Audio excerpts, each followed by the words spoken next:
नमस्ते साथियों, जय Shri Krishna. RPSC first grade और आरपीएससी सेकंड ग्रेड हिंदी विषय से जो भी साथी इस चैनल से जुड़े हुए हैं उनका इस चैनल पर बहुत बहुत स्वागत है। अगर आप इस चैनल पर नए हैं तो चैनल को सब्सक्राइब करें, लाइक करें, क्योंकि आपको इस चैनल पर फर्स्ट ग्रेड हिंदी और जीके की पूरी तैयारी करवाई जा रही है। आपको जो ये हाथों से बनाए हुए नोट्स दिख रहे हैं ये आपको इस चैनल पर बिल्कुल फ्री में उपलब्ध करवाए जा रहे हैं। तो आप इस चैनल पर नए हैं तो चैनल को सब्सक्राइब ज़रूर करें। और ये नोट्स बिल्कुल रामबाण है, अच्छे हैं। मैंने खुद इन नोट्स को पढ़कर फर्स्ट ग्रेड का एग्ज़ाम दिया था। इन नोट्स में से एक भी क्वेश्चन बाहर नहीं गया है।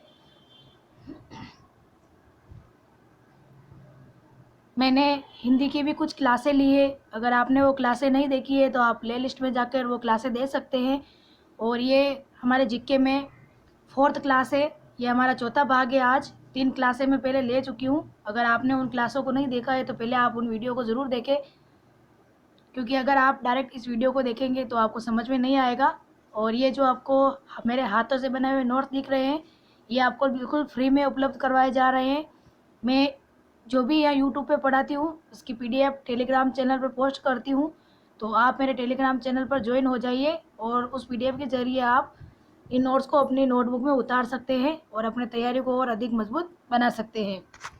तो हमने पिछले वीडियो में गुप्त काल का साहित्य देखा था कि गुप्त काल में साहित्य का विकास किस प्रकार हुआ था, वो हमने देखा था। और कुछ लेखक थे और कुछ रचनाएं थी जो हमने पढ़ी थी। आज हम इस वीडियो में देखेंगे गुप्त काल में विज्ञान एवं खगोल ग्रंथ, यानी कि गुप्त काल में कौन कौन सी विज्ञान जो भी हमारे टॉपिक में है गुप्त काल में उनका विकास किस प्रकार गुप्त काल में हुआ था वो हम पढ़ेंगे।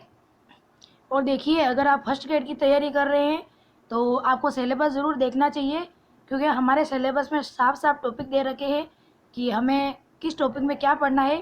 तो आप सिलेबस के अकॉर्डिंग तैयारी करें, बेकार की चीज़ों को नहीं पढ़े। जो अपने सिलेबस में है उसके अकॉर्डिंग तैयारी करेंगे तो आपको सिलेक्शन लेने से कोई नहीं रोक सकता।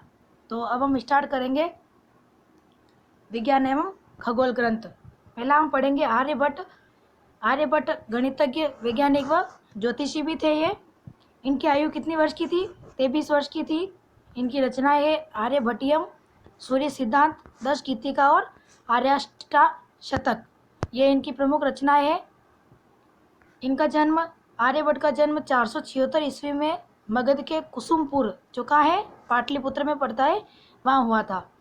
इनके द्वारा क्षेत्रमिति, ज्यामिति, त्रिकोणमिति, ये क्या है, गणित की शाखा है, को इन्होंने जन्म दिया था। अपन गणित में पढ़ते हैं ना कि क्षेत्रमिति, ज्यामिति और त्रिकोणमिति अपन जो पढ़ते हैं गणित में, वो किनके द्वारा दिया हुआ है? तो आर्यभट्ट के द्वारा दिया हुआ है, यानी कि इन सब का निर्माण इन्होंने किया था। आर्यभट्टियम ग्रंथ खगोल शास्त्र का ग्रंथ है। इस ग्रंथ में आर्यभट्ट ने कहा है, इन्होंने क्या कहा है कि मैंने खगोल शास्त्रीय सिद्धांतों के सारे समुद्र में गोता लगाया और सत्य ज्ञान से डूबे रत्न को अपनी बौद्धिकता की नाव से उबारा। आर्यभट्ट ने सर्वप्रथम पाई का मान 3.1416 बताया है। अपन जो गणित में पाई का मान पढ़ते हैं वो आर्यभट्ट ने दिया था। इन्होंने कितना दिया था? 3.1416 बताया था। आर्यभट्ट को भारत का पहला ऐतिहासिक खगोल शास्त्री कहा जाता है। आर्यभट्टियम के 4 भाग है। जो आर्यभट्ट का ग्रंथ है आर्यभट्टियम, उसके कितने भाग है? 4 भाग है। पहला है 10 कीर्ति की पाद, दूसरा गणित पाद, तीसरा काल क्रिया पाद और चौथा है गोलापाद। 10 कीर्ति का पाद और गणित पाद ये दोनों गणित के हैं और काल क्रिया पाद और गोलापाद ये दोनों ज्योतिषी के हैं। आर्यभट्ट ने सूर्य सिद्धांत दिया था, यानी जो सूर्य सिद्धांत है वो किसने दिया था? आर्यभट्ट ने दिया था। और आर्यभट्ट ने बताया था, क्या बताया था? कि पृथ्वी गोल है और अपनी दूरी पर घूमती है। आर्यभट्ट ने बताया कि पृथ्वी अपनी दूरी पर परिभ्रमण करती है तथा ग्रहण का कारण चंद्रमा की छाया पृथ्वी पर पड़ना है। और ये एग्जाम में पूछा भी जा सकता है कि पृथ्वी गोल है, अपनी दूरी पर घूमती है, ये किसने कहा था? तो ये आर्यभट्ट ने कहा था। और कौन सा ग्रंथ में बताया है? तो आर्यभट्टियम ग्रंथ में बताया है। और देखिए, आर्यभट्ट ने शून्य का महत्व बताया है। पृथ्वी सूर्य की परिक्रमा करती है। आर्यभट्ट के अनुयायियों को आशिकीय कहा जाता है। प्रमुख शिष्य कौन कौन से हैं इनके? निशक, पांडुरंग स्वामी, विजय नंदी, प्रद्युम्न, श्रीसेन, लाटदेव। लाटदेव को सर्व सिद्धांत गुरु कहा जाता है। अल बरूनी ने लाटदेव को सूर्य सिद्धांत का जनक बताया है। दशमलव प्रणाली के बारे में आर्यभट्ट ने बताया, यानी जो अपन गणित में दशमलव प्रणाली पढ़ते हैं वो किसने बताया, तो वो है आर्यभट्ट की देन है। फिर हम पढ़ेंगे वराह मिहिर। ये प्रसिद्ध खगोल शास्त्री थे। जन्म इनका उज्जैन में हुआ था और पिता कौन थे, आदित्य दास। ये फलित ज्योतिष के प्रेरणा है। वराह मिहिर की कौन कौन सी रचना है, बृहत जातक, लघु जातक, वृहत संहिता, पंच सिद्धांतिका, योग यात्रा व योग माया। ये पंच सिद्धांतिका ये एग्जाम में पूछी गई है और इम्पोर्टेंट है। पंच सिद्धांतिका ज्योतिष संबंधी ग्रंथ है। इसमें ईसा की 3री-4वीं शताब्दी में प्रचलित ज्योतिष के 5 सिद्धांतों पितामह, वशिष्ठ, रोमक, पोलिश और सूर्य का उल्लेख मिलता है। ये वराह मिहिर का जो पंच सिद्धांतिका है ये मोस्ट इम्पोर्टेंट है और ये एग्जाम में पूछा भी जाता है। वराह मिहिर ने वर्गमूल व घनमूल निकालने की पद्धति का वर्णन किया है। यानी जो अपन गणित में पढ़ते हैं वर्गमूल और घनमूल कैसे निकालते हैं, तो इस पद्धति का वर्णन किसने किया है, तो वराह मिहिर ने किया है। वराह मिहिर के पुत्र कौन थे, पृथ्वीयशा थे और ज्योतिष शास्त्री थे। लल्ल ने नक्षत्र ज्योतिष पर शिष्य दिवृद्धि नाम से आर्यभट्टीय टीका लिखी थी। फिर तीसरे है भास्कर प्रथम। इन्होंने महाभाष्यकार्य व लघु भाष्यकार्य और भाष्य ग्रंथों की रचना की। यानी कि महाभाष्यकार्य और लघु भाष्यकार्य और भाष्य ये तीनों ग्रंथ किसके हैं, भास्कर के हैं। ये देख ले, भाष्य और भाष्य लगा हुआ है तो यानी भास्कर। तथा आर्यभट्ट के ग्रंथों 10 गीति की सूत्र व आर्यष्टिक शतक पर टीका लिखी थी इन्होंने। आर्यभट्टियम ग्रंथ पर अश्मक तंत्र नाम से टीका लिखी, किसने, भास्कर प्रथम ने। फिर ब्रह्मगुप्त, बीनमाल जालोर के हैं। इनका जन्म 1598 ईस्वी में हुआ था और पिता थे इनके विष्णुगुप्त। ब्रह्मगुप्त ग्रंथ कौन कौन से हैं, ब्रह्म स्फुटिक सिद्धांत और खंड खाद्यक सिद्धांत। ये ब्रह्म स्फुटिक सिद्धांत ये मोस्ट इम्पोर्टेंट है और ये एग्जाम में पूछा भी जाता है। भास्कर प्रथम गणितज्ञ के समकालीन थे और पृथ्वी की परिधि 500 योजना बताई इन्होंने। इन्होंने वृत्तीय व चक्रीय चतुर्भुज का सिद्धांत दिया। ब्रह्म सिद्धांत का अरबी अनुवाद अल फजारी अल जाफरी ने असीद हिंद नाम से किया। खंड खाद्य का अरबी अनुवाद अल बरूनी ने अल अरकंद नाम से हुआ। ब्रह्मगुप्त ने कहा, क्या कहा, कि प्रकृति के एक नियम के अनुसार सभी वस्तुएं पृथ्वी पर गिरती है, क्योंकि पृथ्वी स्वभाव से ही सभी वस्तुओं को अपनी ओर आकर्षित करती है।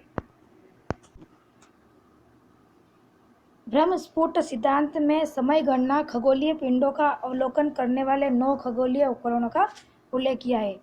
फिर अब हम आगे देखेंगे चिकित्सा ग्रंथ कौन कौन से हैं। पहले है चरक, ये कुषाण नरेश कनिष्क प्रथम के राजवेद थे। रचना थी इनकी चरक संहिता, ये एग्जाम में पूछी जाती है। काय चिकित्सा से संबंधित थे ये और 120 अध्याय और 8 खंड है इसमें चरक संहिता में। अब हम इसमें देखेंगे 8 खंड कौन कौन से हैं, सूत्र, निदान, विमान, शरीर, इंद्रिय, चिकित्सा, कल्प और सिद्धि। यानी ये चरक संहिता के 8 खंड है। फिर है नागार्जुन, ये भी चिकित्सा शास्त्र से संबंधित है। रसायन शास्त्र के आचार्य माने जाते हैं। पारे की खोज की इन्होंने। रस चिकित्सा ग्रंथ लिखा इन्होंने। रस रत्नाकर ग्रंथ भी इन्होंने लिखा। और इनकी अन्य रचनाएं कौन सी है, लोह शास्त्र, रस रत्नाकर, कक्षपूट, आरोग्य मंजरी, रसेंद्र मंगल आदि, ये इनकी रचना है। और रस चिकित्सा पद्धति का प्रयोग किया कि इन्होंने नागार्जुन ने। अब ये पाल काव्य, और ये पाल काव्य पिछले एग्जाम में पूछा गया है। पशु चिकित्सा पर ग्रंथ लिखे इन्होंने पाल काव्य ने। हस्तायुर्वेद ग्रंथ लिखा जो हाथियों से की चिकित्सा से संबंधित है। और ये हस्तायुर्वेद ये एग्जाम में पूछा गया है कि किसकी रचना है, ये तो पाल काव्य की है। आगे वाघभट्ट, ये आयुर्वेद थे। इन्होंने अष्टांग हृदय संहिता व अष्टांग संग्रह की रचना की है। देखिए, ये जो भी ग्रंथ हम पढ़ रहे हैं ये आपको याद रखना है, क्योंकि एग्ज़ाम में ग्रंथ और इनके लेखक जो भी है ये पूछा जाता है। तो ये पाल काव्य एग्ज़ाम में पूछा गया था, तो आप इनको याद रखना। और पहले आप वीडियो देखिए, फिर बाद में नोट्स बनाइए, तो आपको समझ में आ जाएगा। अगर आप डायरेक्ट PDF से नोट्स बनाना स्टार्ट करेंगे तो आपको समझ में नहीं आएगा। पहले आप वीडियो पे यहाँ पे पढ़ लीजिए और फिर बाद में अपने हाथों से नोट्स बनाइए, वो भी PDF के थ्रू। फिर ये धन्वंतरी, ये आयुर्वेद थे और शल्य चिकित्सक भी थे। चंद्रगुप्त सेकंड के दरबारी कवि थे और उन्होंने निघटु ग्रंथ की रचना की। यानी धन्वंतरी ने कौन से ग्रंथ की रचना की? तो निघटु, ये इनका ग्रंथ है। फिर है सुश्रुत, शल्य चिकित्सक थे और इनकी रचना है सुश्रुत संहिता। नवनीतकम नामक आयुर्वेद ग्रंथ है ये सुश्रुत संहिता। शालिहोत्र ऋषि ने घोड़ों की चिकित्सा पर अश्व यात्रा ग्रंथ की रचना की है। यह हम गुप्त काल में जो भी हमने साहित्य पढ़ा और बाद में हम विज्ञान पढ़ रहे हैं, तो इनमें क्या है कि अधिकतर लेखक और रचनाएं दी हुई है, तो एग्जाम में यही पूछी जाती है, तो आपको यही याद रखना है। फिर हम देखेंगे चंद्रगुप्त विक्रमादित्य जो सेकंड थे, उनके दरबारी में नवरत्न यानी 9 कवि कौन कौन से थे? कालिदास, वेताल भट्ट, घटकपर, शंकु, क्षपणक, वररुचि, अमर सिंह, धन्वंतरी और वराहमिहिर। और ये भी एग्जाम में पूछा जाता है कि चंद्रगुप्त विक्रमादित्य के नवरत्नों में से कौन नहीं था? तो ये कालिदास दिया हुआ था, धन्वंतरी था, वराहमिहिर थे, वररुचि थे, और इनमें से जो नहीं थे वो आपको याद रखना है। ये जो भी थे 9 आपको याद रखने हैं और ये एग्जाम में पूछा भी जाता है। फिर है अणुसिद्धांत की व्याख्या और प्रतिपादन किसने किया? षड दर्शन की वैश्विक शाखा ने किया था। धातु विज्ञान के क्षेत्र में कोई ग्रंथ नहीं है, किंतु महरौली का लौह स्तंभ, बिहार के सुल्तानगंज से प्राप्त बुद्ध की खड़ी तांबे की प्रतिमा धातु कौशल के नमूने हैं, जो किससे हैं? धातु से बने हुए हैं। ये हमने पहले जब ये वो पढ़ा था ना साहित्य, जो हमने कला और मंदिर पढ़े थे, उनमें हमने देखा था कि सुल्तानगंज से प्राप्त बुद्ध की मूर्ति हुई थी, 7.5 फीट ऊंची थी, और एग्जाम में पूछा भी क्या है, मैंने आपको बताया था। तो ये आप याद रखना, ये धातु से संबंधित है। तो ये आपका साहित्य जो भी हमारा था गुप्त काल में, कला विज्ञान और साहित्य का विकास, ये खत्म हो गया है। अब ये देखिए, मैंने एग्जाम की तैयारी की थी और मैं पेपर सोल्व कर रही थी, तो ये परीक्षा में आए हुए प्रश्न थे, जो कुछ मैंने यहाँ पे पीछे लिख दिए थे। मैं जब भी तैयारी करती थी, जो टॉपिक पढ़ती थी, उसके पीछे जो लेटेस्ट 2020 में क्वेश्चन आए थे, तो मैं उनको पीछे एक पेज छोड़ती थी, फिर बाद में उनके पीछे जब पेपर सोल्व करती थी तो लिख लिया करती थी, ताकि नोट्स के साथ में मेरा रिविज़न होता रहे। तो ये देखिए 9 जनवरी 2020 में जो पेपर हुआ था, उसमें ये क्वेश्चन पूछा गया था कि कौन सी संस्कृत रचना गुप्त काल में नहीं रची गई? तो संस्कृत गुप्त काल में रचना जो रची गई थी वो थी कामंडक नीतिसार, ऋतुसार और कामसूत्र। ये तीनों रचनाएं इसमें थी जो पूछी गई थी, लेकिन एक ऐसी रचनाएं थी जो गुप्त काल में नहीं रची गई थी, तो वो उसमें गलत आंसर था। व्याख्या थी इसमें विक्रमादित्य चरित्र की रचना चालुक्य वंश के विक्रमादित्य के आश्रित कवि विलन ने 11वीं सदी में की। यानी कि चौथी रचना कौन सी थी? ये थी विक्रमादित्य चरित्र थी, जो कि ये गुप्त काल में नहीं रची गई थी। और मैंने इसके साथ में इसकी व्याख्या भी यहाँ पे लिखी हुई है कि ये रचना किसकी है और किस वक्त की शताब्दी में इसकी रचना हुई थी। फिर दूसरा देखिए, ये 6 जनवरी 2020 में पूछा गया क्वेश्चन है कि कौन सा ग्रंथ गुप्त काल में रचा गया? ये अमरकोश है अमर सिंह का, जो मैंने अभी अपन ने ये पढ़ा था, तब मैंने आपको बताया था साहित्य में कि अमरकोश अमर सिंह का पूछा गया है। तो ये कौन सा रचा गया है? यानी कि ये रचा गया है, लेकिन 3 रचनाएं ऐसी थी जो कोई दूसरी थी और गुप्त काल से संबंधित नहीं थी। फिर ये 3 जनवरी 2014 दिसंबर को पूछा गया था 2020 में, गुप्त काल का कौन सा मंदिर मध्य प्रदेश में नहीं थे? ये हमने जो मंदिर पढ़े थे, मैंने आपको कहा था कि ये मंदिर और कहाँ है ये आपको याद रखना है। तो इसमें जो ये 3 मंदिर थे, ये बुमरा का शिव मंदिर, नचना कुठार का पार्वती मंदिर और तिगवा का विष्णु मंदिर, ये कहाँ है? तीनों ही मध्य प्रदेश में है। और यहाँ पे क्वेश्चन क्या पूछा है कि कौन सा मंदिर मध्य प्रदेश में नहीं है? तो देवगढ़ का दशावतार मंदिर, ये कहाँ है? झांसी उत्तर प्रदेश में है। तो ये वाला सही था। ये है हमारा लास्ट क्वेश्चन। ये 4 अगस्त 2020 का पेपर हुआ था, उसमें पूछा गया था कि रचना व लेखकों का नाम, यानी रचना और लेखक पूछे गए थे। और मैंने आपको अभी बताया था, ये हमने साहित्य पढ़ा था, तब साहित्य की रचना है। ये साहित्य में 12वीं की कौन सी है? किरातार्जुनीयम है, शूद्रक, रचकट्टिकम, विशाखदत्त, देवीचंद्र गुप्तम और विष्णु शर्मा पंचतंत्र। ये सारी रचनाएं जो एग्ज़ाम में पूछी गई है। और मैंने आपको जब पढ़ाया था तब मैंने कहा भी था कि इसमें लेखक और रचना यही पूछी जा सकती है, या तो मिलान में पूछी जा सकती है, या फिर कौन सा नहीं है और कौन सा मिलान है नहीं है, ये आपको पूछा जा सकता है। तो ये था आपका आज की क्लास। ये आपकी क्लास ख़त्म हो गई है आज, और हमारा गुप्तकाल भी कंप्लीट हो गया है। हमने 4 भाग में गुप्तकाल कला, गुप्तकाल साहित्य और गुप्तकाल विज्ञान का विकास किस प्रकार हुआ था वो हमने पढ़ लिया था। और अब मैं अगली क्लास हिंदी की बनाऊंगी, क्योंकि मैं एक एक टॉपिक क्लियर कराऊंगी आपको।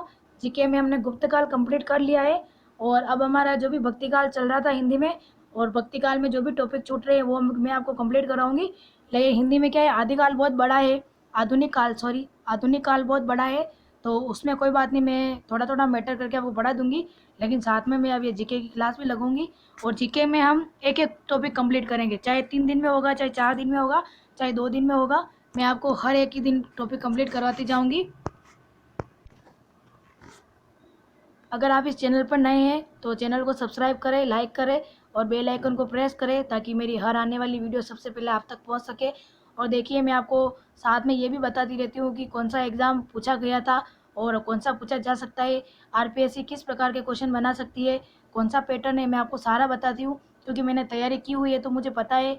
और मैं भी तैयारी कर रही हूँ, आप भी मेरे साथ तैयारी कीजिए, साथ साथ चलिए, हम मिलकर तैयारी करेंगे।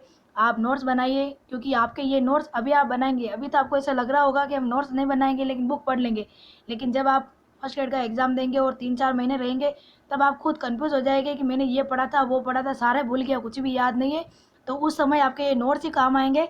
और मैं खुद कंफ्यूज हो गई थी, इसलिए मैंने पहले ही मार्गदर्शन के हिसाब से, मोटिवेट के हिसाब से मैंने नोट्स बनाए थे, और ये नोट्स मेरे लिए बहुत अच्छे साबित हुए। इनमें से एक भी क्वेश्चन बाहर नहीं गया। तो आप ही इन नोट्स को साथ में साथ बनाते जाइए। आप ये मत सोचिए कि मैं बुक पढ़ लूँगा, बुक आप सारी याद नहीं कर पाएंगे, और एग्ज़ाम के समय में हमारा रिवीजन ही बहुत बेस्ट होता है। जितना हम रिवीजन करेंगे उतना हमारे लिए अच्छा होगा। इसकी पीडीएफ मैं आपको अपने टेलीग्राम चैनल पर पोस्ट कर दूँगी, तो आप वहाँ जाकर इनसे नोट्स बना सकते हैं। जय श्री कृष्णा, राधे राधे।